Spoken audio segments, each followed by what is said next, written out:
Donc, vous avez vu que les pensionnats autochtones étaient une grosse tentative d'assimilation du gouvernement du Canada qui a été mise en place à la fin du 19e siècle jusqu'en 1996. Donc, c'est quand même assez récent. Par contre, il y a d'autres tentatives d'assimilation qui ont été également mises en place par le gouvernement, qui sont plus contemporaines, je dirais. L'une d'entre elles, je vous dirais que ça peut être un peu le sous-financement de tout ce qui est culture, langue chez les communautés des Premières Nations.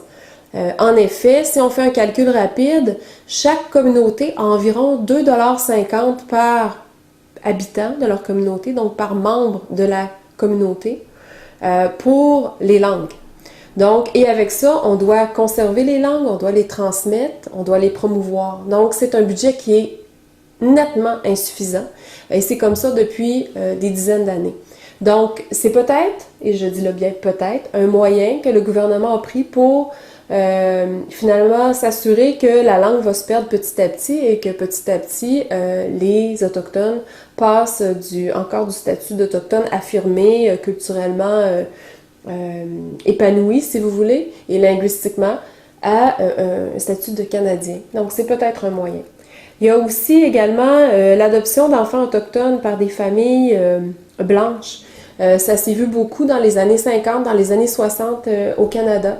Donc, le pourcentage d'Autochtones, de petits Autochtones bébés qui passaient d'une famille autochtone qui était adoptée chez les Blancs était anormalement plus élevé que ce qui se voyait dans le reste du Canada.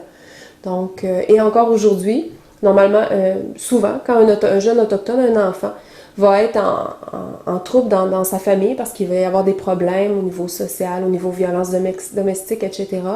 La première action va être de l'enlever et de l'envoyer dans une communauté blanche et non pas de le garder dans la communauté, dans une autre famille où il y aurait moins de difficultés. Donc là aussi, en enlevant l'enfant de chez lui et en le mettant dans une famille blanche, c'est peut-être un moyen pour lui d'apprendre une culture qui n'est pas la sienne et donc de s'assimiler tranquillement à la culture canadienne.